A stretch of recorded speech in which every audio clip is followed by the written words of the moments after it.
How much money do wealthy people have in an account? If most of their money is tied up in stocks, bonds, and real estate, how do they get access to that money to buy stuff? I made a post asking about multimillionaires and billionaires and their money. Most of the comments were telling me they have very little money in a bank account, and the majority of their wealth is tied up in investments, either their company or other investments, and stocks in the stock market. I knew that, but I thought billionaires did have hundreds of millions in their bank accounts. My question is, if most of their money is tied up in investments and stocks and they don't have millions in their accounts, how do they use that money to pay for their lifestyle? I'm sure they can't just use the money they have that's tied up in stocks, bonds, investments, and real estate. They can't just use that money that easily, right? And billionaires own their mansions, yachts, and jets. All of those cost millions of dollars. How do they get access to the money that is tied up, and how much do they have in an account that they use? Answer. Actually, the answer is cash management. Ultra-rich people don't think in terms of money invested versus money in account. They have a family or multifamily office that actively manages their assets. One of the biggest roles of wealth management offices like this is cash management.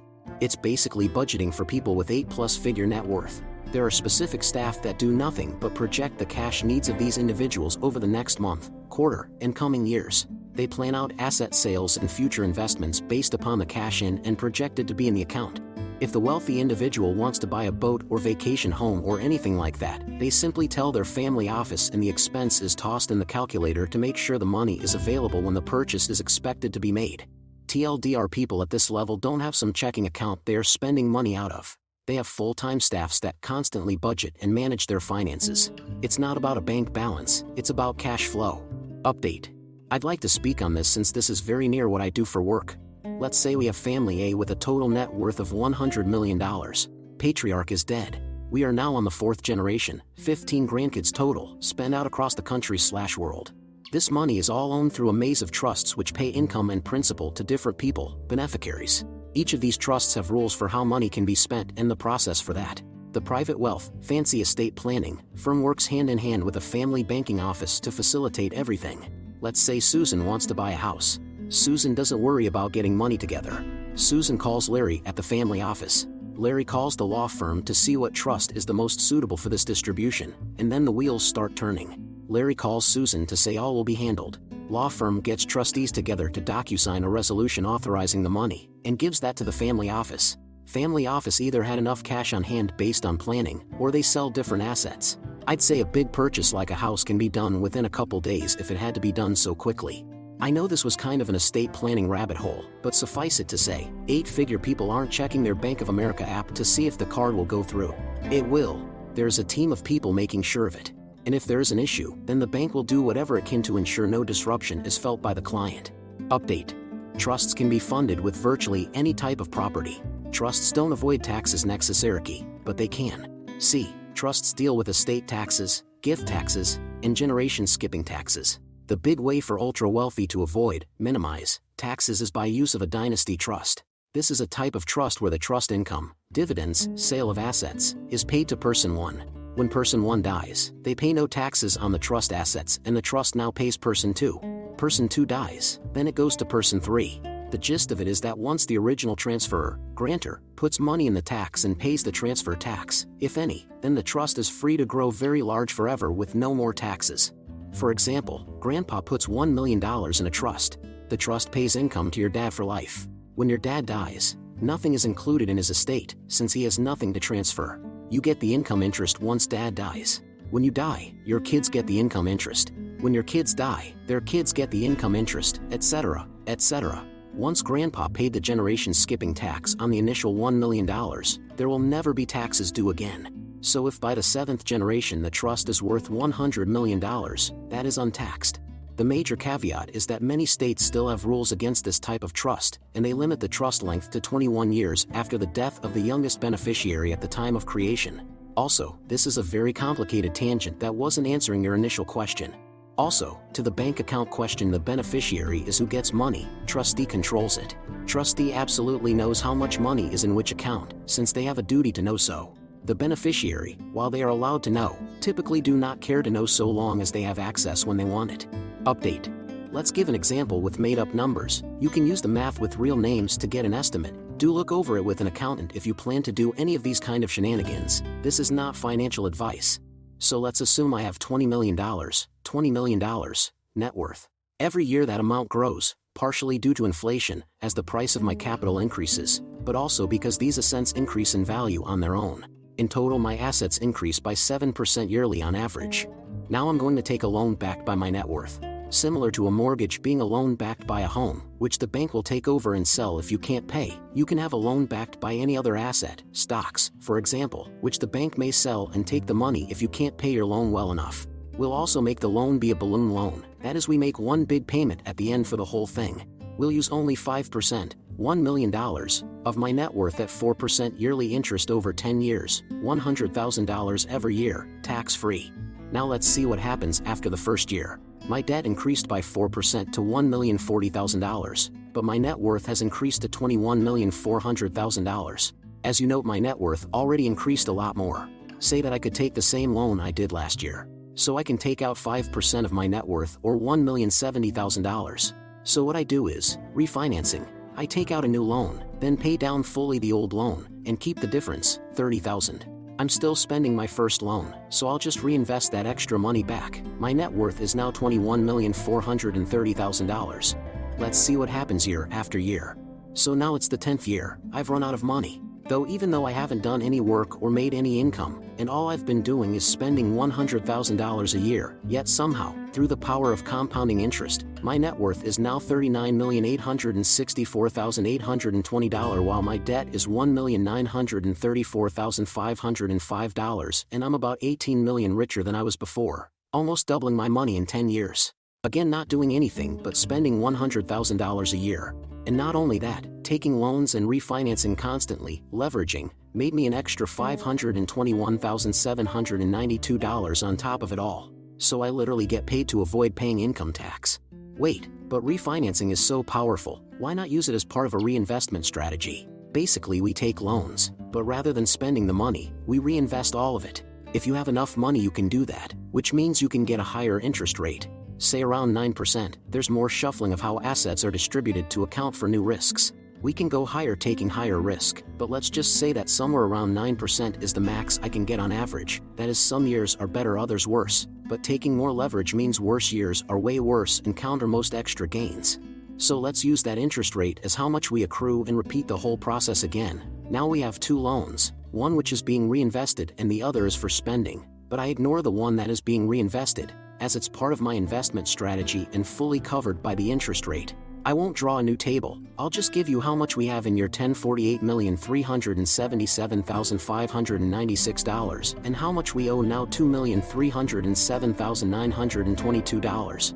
We can take a new loan and have $110,957 left over. But of course we need extra money. Let's instead make our loan be 8% of our net worth, or $3,870,207, and with that we have $1,562,285 completely tax-free. That should be enough to restart the cycle another million and an extra $500,000 to account for inflation.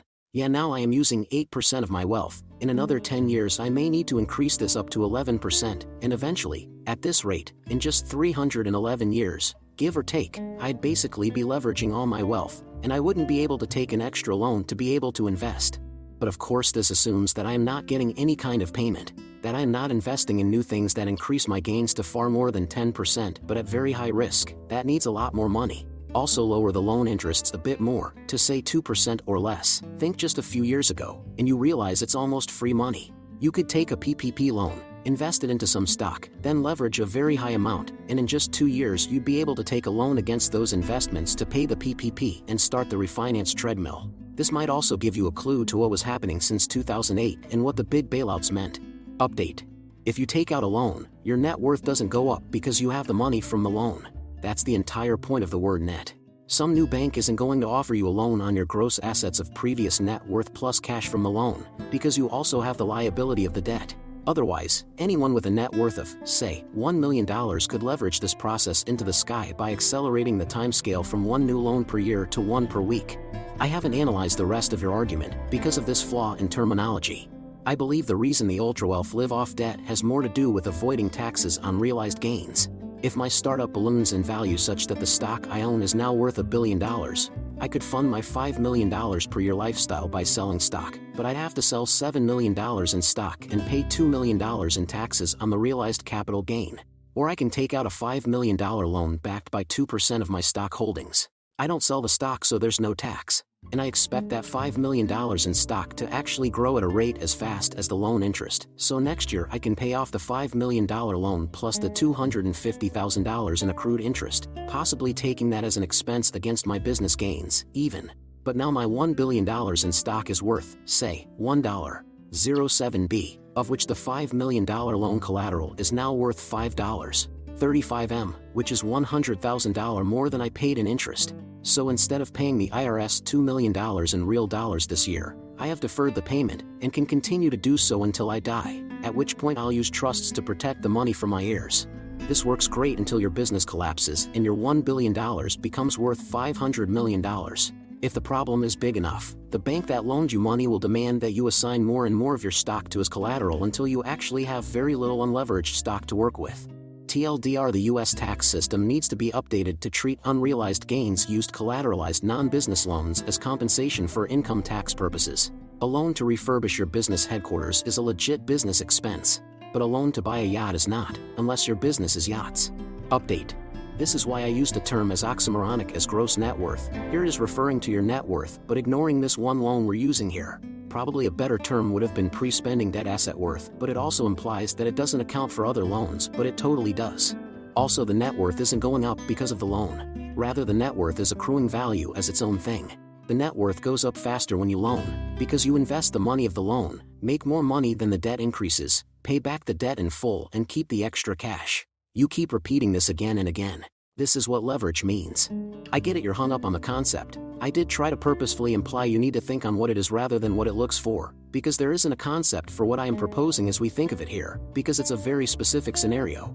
You can, the problem is that it starts very slow. So the $20 million lets you live with $100,000 yearly. The $1 million version though only gets you $5,000 yearly, approximately. After 10 years the cycle would now be making about $7.5K yearly, instead of $150,000. In both cases the gain is 50%. When you add the reality of taxes, everyday expenses and whatnot, you realize that you need way more than $20 million to get to this point. But you can have someone like Musk make so many mistakes, such as overpaying for a company and then really bringing it down, and still somehow the richest man in the world. That said, if you are okay with a shorter amount of time before you run out of money, and living a very simple life, say something in the range of $80,000 a year, paying 20% taxes, you can totally do this with just $2 million. The scenario played also assumes a couple extra things that aren't true. First is that very rich people don't spend, not invest, huge amounts of money, which is simply not true. Second is that the market is pretty stable. In this scenario, if there's a huge drop in stock and an increase in interest rates, it would result in some rich people suddenly having to actually sell stuff, paying capital gains taxes, just to be able to make it through. This is how rich people stop being rich. It should be a clue to why all the companies are so desperately doing mass layoffs and whatnot to keep their stock high. It's just to avoid rich people to have to actually lose net worth. Yes, and it's nice to be able to get liquid money of otherwise illiquid assets. Also, it's nice to be able to keep accruing assets and not have to ever lose them, just leverage them to make more money. If you sell them, you may not be able to recover your net worth. If you keep them and leverage, you can keep this going forever. You clearly get the gist of the thing. Also, you do put a bit more how this is perpetuated across generations, because debt isn't inherited, and estates are protected through trusts. The family wealth becomes untouchable. Even when you are leveraging 80% of your wealth, this is fine because your kids will get to start from the ground up. Yup, and a few other scenarios can make this break. If you have enough money, you take the hit, your net worth actually goes down, and you can start again and recover slowly. With the government willing to bail you out from the worst, it is really hard not to stay rich. But this is why this is only available to the rich. You need a huge amount of money to begin with, in order to be able to play this game with reason. It's the difference between a millionaire who could stop working but otherwise die broke, and a billionaire who could not only never work, but neither would their children or grandchildren. The only reason it struggles to go beyond grandchildren is because you need to distribute the wealth over an exponentially growing group of people, and that counters the exponential growth of compounded interest.